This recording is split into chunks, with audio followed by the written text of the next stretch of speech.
सेब का दरख्त। एक दफा का जिक्र है कि एक घना सेब का दरख्त था। एक छोटा लड़का रोजाना उस दरख्त के पास खेलने आता था। वो दरख्त के नीचे बैठता, उसके साए में आराम करता और रस भरे सेब तलाश करता। दरख्त इस छोटे लड़के को देखकर खुश हो जाता था।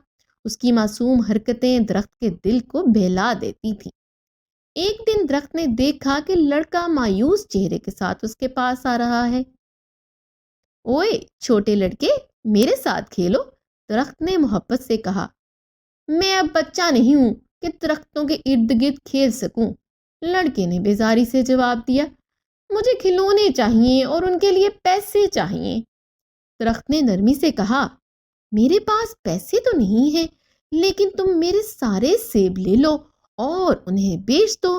तुम्हें अपनी पसंद के खिलौने खरीदने के लिए काफी पैसे मिल जाएंगे। लड़के ने खुशी खुशी तमाम सेब तोड़ लिए और चला गया। उसने सेब बेचकर खिलौने खरीद लिए। फिर बहार गुजर गई, खिज़ां भी आ गई, लेकिन लड़का वापस ना आया। एक सुबह दरख्त ने देखा कि उसका पुराना दोस्त वापस आया है। वो छोटा लड़का बड़ा आदमी बन चुका था। आओ और मेरे साथ खेलो, दरख्त ने कहा। मैं अब खेलने के लिए वक्त नहीं रखता। मेरी अपनी फैमिली है और हमें एक घर की ज़रूरत है।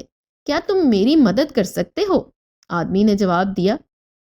दरख्त ने कहा, मेरे पास तो कोई घर नहीं, लेकिन तुम मेरी शाखें काट कर अपना घर बना सकते हो। आदमी ने दरख्त की सारी शाखें काट ली और खुशी खुशी चला गया।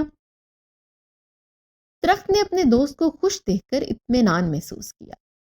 कुछ अरसे बाद आदमी दोबारा दरख्त के पास आया।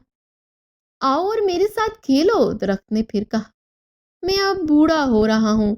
मैं आराम के लिए कश्ती बनाकर समुंदर में जाना चाहता हूँ। क्या तुम मुझे एक कश्ती दे सकते हो?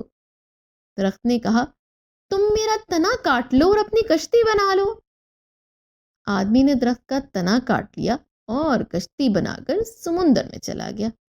दरख्त खुश था कि उसने अपने दोस्त की मदद की, लेकिन उसके दिल में उदासी भी थी, क्योंकि अब उसके पास कुछ बाकी ना रहा था। बहुत साल गुजर गए और आदमी वापस आया। दरख्त ने दर्द भरी आवाज में कहा, मेरे प्यारे दोस्त, अब मेरे पास तुम्हें देने के लिए कुछ नहीं है। ना सेब है, ना शाखें, ना तना।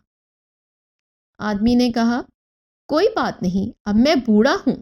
मेरे दांत भी नहीं रहे कि सेब खा सकूं और मैं दरख्तों पर चढ़ भी नहीं सकता। अब मुझे सिर्फ आराम के लिए एक जगह चाहिए।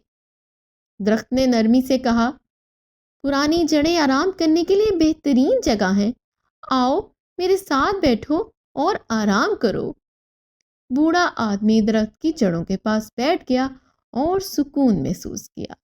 दरख्त भी खुश था, लेकिन उसकी आंखों में खुशी के आंसू थे। इस कहानी से हमें सबक मिलता है कि ये कहानी हमारे वालिदैन की मिसाल है।